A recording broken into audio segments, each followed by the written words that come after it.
I'm Imadz and welcome back. അപ്പോൾ നമ്മൾ ഇന്നത്തെ വീഡിയോയിൽ നമ്മൾ ചെക്ക് ചെയ്യാൻ പോകുന്നത് നമ്മുടെ ഡാവിഞ്ചി റിസോൾവിന്റെ പാർട്ട് 2 ആണ്. അതായത് എഡിറ്റിംഗ് സോഫ്റ്റ്വെയറിലെ പാർട്ട് 2 ആണ്. സോ പലരും പറഞ്ഞത് അതായത് ഈ ഒരു സോഫ്റ്റ്വെയർ ഫ്രീ ആണെന്ന് പറഞ്ഞപ്പോൾ പലരും പറഞ്ഞത് ഈ ഒരു സോഫ്റ്റ്വെയർ ഹൈ എൻഡ് സോഫ്റ്റ്വെയർ അല്ല എന്നാണ്. സോ ഈ ഒരു സോഫ്റ്റ്വെയർ പറയുന്നത് ഹൈ എൻഡ് സോഫ്റ്റ്വെയർ വളരെ ഹൈ എൻഡ് സോഫ്റ്റ്വെയർ ആണ്. കാരണം എന്താണെന്ന് വെച്ചാൽ ഈ സോഫ്റ്റ്വെയറിന്റെ ഫ്രീ വേർഷൻ നമുക്കിപ്പോൾ ലഭിച്ചിട്ടുള്ളത്. അതായത് ഈ ഫ്രീ വേർഷനിൽ നമുക്ക് എക്യുപ്മെന്റ്സ് ഒന്നും ഉപയോഗിക്കാതെയാണ് നമ്മൾ എഡിറ്റ് ചെയ്യുക. അതുപോലെ തന്നെ അത് പെയ്ഡ് വെർഷൻ ആണെങ്കിൽ നിങ്ങൾക്ക് എക്യുപ്മെൻറ്റ്സും കാര്യങ്ങളൊക്കെ ഉപയോഗിച്ചിട്ടായിരിക്കും നിങ്ങൾ എഡിറ്റ് ചെയ്യുക. ഓക്കെ, സോ എന്തായാലും നല്ലൊരു സോഫ്റ്റ്വെയർ തന്നെയാണ് ഈ da Vinci resolve. Okay, so paid version ഉപയോഗിക്കുകയാണെങ്കിൽ നിങ്ങൾക്ക് ഹൈ എൻഡ് സോഫ്റ്റ്വെയറും കാര്യങ്ങളൊക്കെ വേണം. സോ എന്തായാലും അതിലേക്ക് നമുക്ക് പോകേണ്ട ആവശ്യമില്ല. കാരണം നമ്മൾ ഇപ്പോൾ ഒരു PC യിലാണ് എഡിറ്റ് ചെയ്യുന്നതെങ്കിൽ നമുക്ക് ഒരു ഫ്രീ വേർഷൻ മനസ്സിൽ നമുക്ക് കംപ്ലീറ്റ് എഡിറ്റിംഗ് കംപ്ലീറ്റ് ചെയ്യാൻ കഴിയും. ഓക്കെ, സോ എന്തായാലും നമുക്കിനി ഈ ഒരു പാർട്ട് 2 പോകാം. സോ പാർട്ട് 1 കണ്ടിട്ടില്ലെങ്കിൽ തീർച്ചയായും അത് കണ്ടതിന് ശേഷം മാത്രം ഈ ഒരു വീഡിയോ കാണുന്നത്. ഓക്കെ, സോ എന്നാലും നമുക്കിനി ആ ഒരു വീഡിയോ എടുക്കാം. അതിന് മുമ്പ് ഈ ചാനൽ സബ്സ്ക്രൈബ് ചെയ്ത് തൊട്ടിട്ട് കാണുന്ന ബെല്ലൈക്കൺ കൂടി ഒന്ന് എനേബിൾ ചെയ്തപ്പോൾ തന്നെ ഈ ഒരു വീഡിയോ ഇഷ്ടപ്പെട്ട ശേഷം ലൈക്ക് ചെയ്യാൻ ഷെയർ ചെയ്യാൻ കമൻറ്റ് ചെയ്യാൻ മാർക്ക് ചെയ്തു. ഓക്കെ, സോ എന്തായാലും ഈ ഒരു വീഡിയോ ദീർഘിപ്പിക്കരുതെന്ന് വിചാരിച്ചിട്ടാണ് ഈ പാർട്ട് 1ഉം 2ഉം ഒക്കെ ആയിട്ട് ചെയ്യുന്നത്. ഓക്കെ, സോ എന്തായാലും നമുക്ക് പാർട്ട് 2യിലേക്ക്. സോ എന്തായാലും കഴിഞ്ഞ വീഡിയോയിൽ നിർത്തിവെച്ച ആ ഒരു ഭാഗത്ത് നിന്നും തന്നെ നമുക്കിപ്പോൾ തുടങ്ങാം. സോ എന്തായാലും ഫെയ്ഡ് ഇൻ ആൻഡ് ഫെയ്ഡ് ഔട്ടാണ് നമ്മൾ നിർത്തിവെച്ച കാര്യം എന്ന് പറയുന്നത്. സോ എന്തായാലും അവിടെ നിന്ന് തന്നെ നമുക്ക് തുടങ്ങാവുന്നതാണ്. ഓക്കെ, സോ എന്തായാലും നമ്മൾ ഇനി ചെയ്യാൻ പോകുന്നത് എന്താണെന്ന് വെച്ചാൽ നമുക്ക് ഇനി ഇതിൽ കുറേ എഫക്ട്സ് കൊടുക്കാൻ കഴിയും, അതായത് ടൈറ്റിൽസ് കൊടുക്കാൻ കഴിയും, അങ്ങനെ പല കാര്യങ്ങൾ നിങ്ങൾക്ക് കൊടുക്കാൻ കഴിയും. സോ അതെങ്ങനെയൊക്കെയാണ് നിങ്ങൾക്ക് കാണിച്ചു തരാം. സോ എഫക്ട്സ് ലൈബ്രറി എന്ന് പറഞ്ഞ ഓപ്ഷൻ ഉണ്ട്. സോ അതിൽ ക്ലിക്ക് ചെയ്യാം. എന്നിട്ട് അതിന് ശേഷം ടൈറ്റിൽസ് എന്നൊരു ഓപ്ഷൻ ഉണ്ട്. സോ അതിൽ ക്ലിക്ക് ചെയ്തതിന് ശേഷം കസ്റ്റം ടൈറ്റിൽ അത് നിങ്ങൾക്ക് ഇഷ്ടമുള്ള രീതിയിൽ കൊടുക്കാവുന്നതാണ്. സോ പല ടൈറ്റിൽസ് നിങ്ങൾക്കുണ്ട്. സോ റൈറ്റ് കോർണറിൽ വരുന്ന അങ്ങനെ പല കാര്യങ്ങളും നിങ്ങൾക്ക് ഇതിൽ അവൈലബിൾ ആണ്. സോ നിങ്ങൾക്ക് ഇഷ്ടമുള്ള ടൈറ്റിലും കാര്യങ്ങളും നിങ്ങൾക്ക് കൊടുക്കാവുന്നതാണ്. ഓക്കെ, സോ നമ്മളിപ്പോൾ ടെക്സ്റ്റ് ഇവിടെ എടുത്തിട്ടുണ്ട്. സോ ഈ ഒരു ടെക്സ്റ്റ് എഡിറ്റ് ചെയ്യാൻ വേണ്ടി നിങ്ങൾക്ക് ഇൻസ്പെക്ടർ എന്ന് പറഞ്ഞൊരു ഓപ്ഷൻ നിങ്ങൾക്ക് ഇവിടെ കാണാൻ സാധിക്കും. സോ അതിൽ ക്ലിക്ക് ചെയ്യുക. സോ എന്തായാലും അതിൽ ക്ലിക്ക് ചെയ്യുമ്പോൾ നിങ്ങൾക്ക് ഇതിലേക്ക് വരാം. സോ എന്തായാലും ഇതിൽ നിങ്ങൾ വീഡിയോ എന്ന് പറഞ്ഞൊരു ഓപ്ഷൻ ഉണ്ട്. സോ അത് ക്ലിക്ക് ചെയ്തതിന് ശേഷം നിങ്ങൾക്ക് ഇവിടെ കസ്റ്റം ടൈറ്റിൽ എന്ന് പറഞ്ഞ ആ ഒരു ബോക്സിലേക്ക് വരിക. സോ അത് സെലക്ട് ചെയ്തതിന് ശേഷം നിങ്ങൾക്ക് ആവശ്യമുള്ള ആ ഒരു ടൈറ്റിൽ നിങ്ങൾക്ക് കൊടുക്കാവുന്നതാണ്. സോ നിങ്ങൾക്ക് ആവശ്യമുള്ള ടൈറ്റിൽ നിങ്ങൾ കൊടുക്കുക. ഓക്കെ, നിങ്ങൾക്ക് ഇത് നീക്കണമെങ്കിൽ നീക്കിയിട്ട് നിങ്ങൾക്ക് ഇവിടേക്ക് വെക്കാവുന്നതാണ്. സോ ഇപ്പോൾ ഇത് ഇവിടെയാണ് വരുന്നത്. സോ ഈ ഒരു ടൈറ്റിലിൻ്റെ കാര്യങ്ങളൊക്കെ നിങ്ങൾക്ക് എഡിറ്റിംഗ് ചെയ്യാൻ കഴിയുന്നതായിരിക്കും. സോ നിങ്ങളുടെ ഫോണിൻ്റെ എഡിറ്റ് വേണമെങ്കിൽ നിങ്ങൾക്ക് ചെയ്യാം. അപ്പോൾ തന്നെ കളർ എഡിറ്റിംഗ് നിങ്ങൾക്ക് ചെയ്യാവുന്നതാണ്. സോ കളർ ഇപ്പോൾ നിങ്ങൾക്ക് എഡിറ്റ് ചെയ്യാവുന്നതാണ്. സോ ഞാനിപ്പോൾ ബ്ലാക്ക് കളറാക്കുകയാണ് ഇവിടേക്ക് വേണ്ടിയിട്ട്. ബ്ലാക്ക് ആക്കിയിട്ടുണ്ട്. അതുപോലെ തന്നെ സൈസ് ഇൻക്രീസ് ചെയ്യാം, ട്രാക്കിംഗ് ലൈൻ സ്പേസിങ് കാര്യങ്ങളൊക്കെ നിങ്ങൾക്ക് ഇൻക്രീസ് ചെയ്യാവുന്നതാണ്.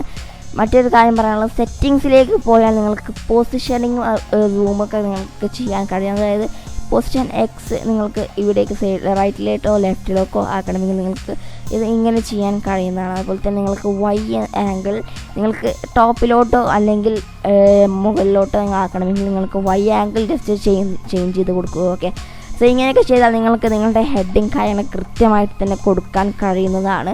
സോ ഇങ്ങനെയും നിങ്ങൾക്ക് ചെയ്യാവുന്ന. സോ നിങ്ങൾക്ക് ടൈറ്റിൽ കൊടുക്കണം, നിങ്ങൾക്ക് ഇങ്ങനെ കൊടുക്കാവുന്നതാണ്. ഓക്കെ, സോ ഇനി ഞാൻ ബാക്കി പറയാനുള്ളത് എന്താണെന്ന് വെച്ചാൽ നിങ്ങൾക്ക് ഇപ്പോൾ ഈ എഫക്ട്സ് ലൈബ്രറി എടുത്താൽ നിങ്ങൾക്ക് പല എഫക്ട്സ് നിങ്ങൾക്ക് കാണാൻ സാധിക്കും. സോ വീഡിയോ ട്രാൻസിഷൻസ് ഒക്കെ നിങ്ങൾക്ക് ഇതിവിടെ ലഭിക്കുന്നതാണ്. ഓക്കെ, സോ മറ്റ് കാര്യങ്ങളൊക്കെ നിങ്ങൾക്ക് ഇതിൽ തന്നെ നോക്കി ചെയ്യാവുന്നതാണ്. സോ നിങ്ങൾക്ക് എക്കോ വേണമെങ്കിൽ കൊടുക്കാം. ഓക്കെ, പല ഓഡിയോ എഫക്ട്സും അതുപോലെ തന്നെ വീഡിയോ എഫക്ട്സും നിങ്ങൾക്ക് ഇതിൽ ലഭ്യമാണ് ഈ ഒരു സോഫ്റ്റ്വെയർ. സോ എന്തായാലും നമ്മൾ ഇനി ഈ ഒരു വീഡിയോ നമ്മൾ ഇവിടെ എത്തിയിട്ടുണ്ട്. ബാക്കി ഭാഗങ്ങളൊക്കെ നിങ്ങൾക്ക് ട്രാൻസിഷൻ ചെയ്യാൻ കഴിയും.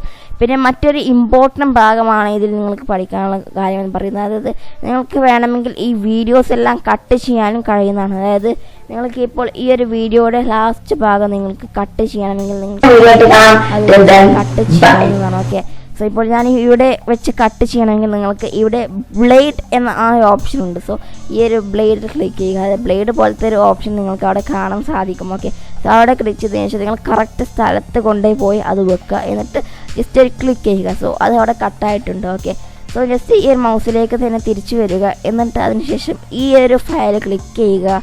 എന്നിട്ട് അതിനുശേഷം ബാക്ക് സ്പേസ് അടിച്ചാൽ നിങ്ങൾക്ക് ഇത് ജസ്റ്റ് ഡിലീറ്റ് ചെയ്യാവുന്നതാണ്. സോ ജസ്റ്റ് ഡിലീറ്റ് ചെയ്തതിന് ശേഷം നമ്മുടെ ഈ ഒരു ലാസ്റ്റ് വരുന്ന ആ ഒരു വീഡിയോ ജസ്റ്റ് അടുത്തേക്ക് കൊണ്ടുവന്ന് വെക്കുക. സോ നിങ്ങൾക്ക് ഈ ഒരു വീഡിയോ ഇവിടെ കംപ്ലീറ്റ് ആയി. ഓക്കെ, സോ നിങ്ങൾക്ക് ഇനിയും കാര്യങ്ങളൊക്കെ ചെയ്യാവുന്നതാണ്. സോ അതൊക്കെ നിങ്ങളുടെ സെൻസ് ഉപയോഗിച്ച് നിങ്ങൾക്ക് ചെയ്യാവുന്നതാണ്. ഓക്കെ, സോ ഈ മ്യൂസിക് ആഡ് ചെയ്യണമെങ്കിൽ നിങ്ങൾക്ക് ഇതിന് പിന്നാലെ തന്നെ ആഡ് ചെയ്യാവുന്നതാണ് അതിനനുസരിച്ച്. ഓക്കെ, സോ ഇങ്ങനെയൊക്കെ നിങ്ങൾക്ക് എഡിറ്റിംഗ് ഇൻ്റർഫേസിൽ നിങ്ങൾക്ക് ചെയ്യാവുന്നതാണ്. സോ ഇത്രയുമാണ് ബേസിക് കാര്യങ്ങളെന്ന് പറയുന്നത്, എഡിറ്റിംഗ് ഇൻ്റർഫേസിൽ നിങ്ങൾ ചെയ്യേണ്ട ബേസിക് കാര്യങ്ങൾ. സോ എന്തായാലും ഇങ്ങനെ ഒരു വീഡിയോ എഡിറ്റ് ചെയ്താൽ തന്നെ നിങ്ങളുടെ ഏകദേശം വീഡിയോ ആയിട്ടുണ്ട്. സോ ഇനി ഈ ഒരു മ്യൂസിക്കിൻ്റെ ഒരു ഐക്കൺ ക്ലിക്ക് ചെയ്താൽ നിങ്ങൾക്ക് ഇവിടേക്ക് മ്യൂസിക്കും കൺട്രോളും കാര്യങ്ങളൊക്കെ പോകാൻ കഴിയും, ഓഡിയോ കൺട്രോളിലേക്ക് നിങ്ങൾക്ക് പോകാൻ കഴിയും. സോ നിങ്ങൾക്ക് അഡ്വാൻസ്ഡ് ഇവിടെ. ഓക്കെ, സോ ഇത് നിങ്ങൾക്ക് വീഡിയോ എഡിറ്റ് ചെയ്യണമെങ്കിൽ നിങ്ങൾക്ക് ഈ ഒരു ഭാഗമാണ് മെയിനായിട്ട് വേണ്ടത്. സോ നമ്മൾ ഇവിടെ കാര്യങ്ങളൊക്കെ ചെയ്ത് കഴിഞ്ഞിട്ടുണ്ട്. സോ നിങ്ങൾക്ക് വേണമെങ്കിൽ ഓഡിയോ ലെവൽസൊക്കെ നിങ്ങൾക്ക് ഇൻക്രീസ് ചെയ്യുക ഡിക്രീസ് ചെയ്യുക ചെയ്യാം. സോ എന്തായാലും നമുക്കിനി ഇത് എങ്ങനെ എക്സ്പോർട്ട് ചെയ്യുമെന്ന് നമുക്ക് നോക്കാം. സോ എന്തായാലും എക്സ്പോർട്ട് ചെയ്യാൻ വേണ്ടി ഇവിടെ നിങ്ങൾക്കൊരു ഐക്കൺ കാണാൻ സാധിക്കും. സോ അതിൽ ക്ലിക്ക് ചെയ്യുക. എന്നിട്ട് നിങ്ങൾക്ക് ഇങ്ങനെ ഒരു ഇൻ്റർഫേസിലേക്ക് നിങ്ങൾക്ക് പോകുന്നതായിരിക്കും. സോ എന്തായാലും നിങ്ങൾ ഇവിടെ എക്സ്പോർട്ട് ചെയ്യുമ്പോൾ വളരെയധികം ശ്രദ്ധിക്കേണ്ട ഒരു ഭാഗമുണ്ട്. സോ നിങ്ങൾ പലരും മിസ്റ്റേക്ക് ചെയ്യാനുള്ള ചാൻസും ഉണ്ട്. കാരണം എന്താണെന്ന് വെച്ചാൽ ഇത് നമ്മൾ ശരിയായ രീതിയിൽ എക്സ്പോർട്ട് ചെയ്തിട്ടില്ലെങ്കിൽ നമ്മൾ ഈ ഒരു വീഡിയോ വർക്കാകില്ല, അത് മൊബൈലിലൊന്നും പ്ലേ ചെയ്യാൻ കഴിയത്തില്ല. ഓക്കെ, സോ നമ്മളിപ്പോൾ ഇവിടെ യൂട്യൂബ് 1080p ആണ് ഇവിടെ എടുത്തിട്ടുള്ളത്. Okay, 1080p. സോ നമ്മൾ അത് ജസ്റ്റ് ക്ലിക്ക് ചെയ്യുക, ആ ഒരു ഐക്കണിൽ ക്ലിക്ക് ചെയ്യുക. ഇപ്പോൾ കസ്റ്റമാണ് എടുക്കുന്നത്. സോ നമ്മൾ ഇവിടെ ഈ ഒരു ഐക്കണിൽ ക്ലിക്ക് ചെയ്ത് നിങ്ങളുടെ സെയിം ക്വാളിറ്റി തന്നെ നിങ്ങൾ എക്സ്പോർട്ട് ചെയ്യാനും നോക്കുക. അത് വീഡിയോ എടുത്ത ക്വാളിറ്റിയിൽ തന്നെ നിങ്ങൾ ആ ഒരു വീഡിയോ എക്സ്പോർട്ട് ചെയ്യാനും നിങ്ങൾ ശ്രമിക്കുക. എന്നാൽ മാത്രമേ ആ ഒരു ക്വാളിറ്റി കിട്ടുകയുള്ളൂ. ഓക്കെ, എന്നാൽ നമ്മൾ ഇപ്പോൾ ഇവിടെ ഈ ഒരു വീഡിയോക്ക് നമ്മൾ പേര് കൊടുക്കുകയാണ് IMADZVLOG എന്ന്. സോ നമ്മൾ അത് കൊടുത്ത് കഴിഞ്ഞു. എന്നിട്ട് നിങ്ങൾക്ക് ലൊക്കേഷൻ നിങ്ങളുടെ ഇഷ്ടമനുസരിച്ച് നിങ്ങൾക്ക് സെലക്ട് ചെയ്യാവുന്നതാണ്. ഓക്കെ, സോ നിങ്ങൾക്ക് എവിടെയാണോ വീഡിയോ ഷൂട്ട് വെക്കേണ്ടത് അവിടെ നിങ്ങൾക്ക് സേവ് ചെയ്യാവുന്നതാണ്. സോ എന്തായാലും അവിടെ സേവ് ചെയ്തിട്ടുണ്ട്. സോ നിങ്ങൾക്ക് റെസൊല്യൂഷൻ കാണാം. അപ്പോൾ തന്നെ ഇവിടെയാണ് ഇനി നമ്മൾ ശ്രദ്ധിക്കേണ്ട ഏറ്റവും വലിയൊരു ഭാഗം. സോ ഫോർമാറ്റ് എന്നൊരു ഭാഗമുണ്ട്. സോ അവിടെ ക്ലിക്ക് ചെയ്തതിന് ശേഷം ക്വിക്ക് ടൈം എന്ന ആ ഒരു ഓപ്ഷൻ മാറ്റി MP4ലേക്ക് മാറ്റണം. ഓക്കെ, അല്ലെങ്കിൽ ഏറ്റവും വലിയ മണ്ടത്തരം. സോ നിങ്ങൾ ഇതുവരെ എഡിറ്റ് ചെയ്ത കാര്യങ്ങളൊക്കെ വെറുതെ ആകും. സോ ഞാൻ എക്സ്പോർട്ട് ചെയ്യുമ്പോൾ നിങ്ങൾ എന്തായാലും സൂക്ഷിക്കണം. സോ എന്തായാലും മൗസുമായിട്ട് ഡൗൺ സ്ക്രോൾ ചെയ്യുമ്പോഴും ഇങ്ങനെ തെറ്റാനുള്ള സാധ്യതകൾ നിങ്ങൾക്ക് വളരെയധികം കൂടുതലാണ്. അതായത് നിങ്ങളിപ്പോൾ ഇവിടെ ക്ലിക്ക് ചെയ്ത് MP4ലേക്ക് ആക്കി എന്നിട്ട് അതിനുശേഷം മൗസ് ജസ്റ്റ് ഡൗൺ സ്ക്രോൾ ചെയ്യുകയാണെങ്കിൽ ഇത് ജസ്റ്റ് മിസ്റ്റേക്ക് ആവാൻ ചാൻസ് ഉണ്ട്. സോ എന്തായാലും മൗസ് MP4ലേക്ക് ആക്കിയതിന് ശേഷം ഈ ഒരു ബോക്സിന് പുറത്ത് ജസ്റ്റ് 1-2 വട്ടം ജസ്റ്റ് ടാപ്പ് ചെയ്യുക. എന്നിട്ട് ആഡ് ടു റെൻഡർ ക്യൂ എന്ന ഓപ്ഷൻ ഉണ്ട്. സോ അതിൽ കൊടുക്കുക. ഓക്കെ, സോ റെൻഡർ ഓൾ എന്ന ഓപ്ഷൻ ക്ലിക്ക് ചെയ്താൽ നിങ്ങൾക്ക് ഈ ഒരു വീഡിയോ എക്സ്പോർട്ട് ആവുന്നതായിരിക്കും. സോ ഇതാണ് നമ്മുടെ പാർട്ട് 2 എന്ന് പറയുന്നത്, ഡാവിഞ്ചി റിസോൾവിൻ്റെ പാർട്ട് 2 എന്ന് പറയുന്നത്. സോ ഇവിടെ നിങ്ങൾക്ക് എക്സ്പോർട്ടിങ് വരെ ഞാൻ ഇവിടെ പറഞ്ഞു തന്നിട്ടുണ്ട്. ഓക്കെ, എന്തായാലും നമ്മൾ ഈ ഒരു പാർട്ട് 2 കംപ്ലീറ്റ് ചെയ്തിരിക്കുകയാണ്. സോ എന്തായാലും നിങ്ങൾക്ക് ഡാവിഞ്ചി റിസോൾവിനെ കുറിച്ചുള്ള ഒരു ഐഡിയ കിട്ടി കാണുമെന്ന് വിചാരിക്കും. സോ ഇങ്ങനെയൊക്കെ എഡിറ്റ് ചെയ്താൽ ഞാൻ ഇങ്ങനെയാണ് എഡിറ്റ് ചെയ്യാറുള്ളത്. ഓക്കെ, സോ ഡാവിഞ്ചി റിസോൾവ് വെച്ചിട്ടാണ് ഞാൻ സാധാരണ എഡിറ്റ് ചെയ്യാറുള്ളത്. സോ എന്തായാലും നമ്മുടെ ഈ ഒരു ട്യൂട്ടോറിയൽ ഇവിടെ കംപ്ലീറ്റ് ആവുകയാണ്. സോ എന്തായാലും നമുക്കിനി അടുത്തൊരു കിട്ടിലും കണ്ടിട്ടുമായിട്ട് വരാം. ദെൻ ബൈതിന് മുമ്പ് ചാനൽ സബ്സ്ക്രൈബ് ചെയ്യാത്തവർ മാത്രം സബ്സ്ക്രൈബ് ചെയ്യുക. അതുപോലെ തന്നെ തൊട്ടടുത്ത് കാണുന്ന ബെല്ലൈക്കൺ കൂടി ഒന്ന് ക്ലിക്ക് ചെയ്യുക. അതുപോലെ തന്നെ ഈ ഒരു വീഡിയോ ഇഷ്ടപ്പെട്ട ആവശ്യം ലൈക്ക് ചെയ്യാനും ഷെയർ ചെയ്യാനും കമൻറ്റ് ചെയ്യാനും മറക്കരുത്. പിന്നെ ഈ ഒരു വീഡിയോ ഇഷ്ടപ്പെട്ടാൽ മാത്രം ഡിസ്ലൈക്ക് ചെയ്യുക. ഓക്കെ, സോ എന്തായാലും അടുത്തൊരു വീഡിയോ കാണാം.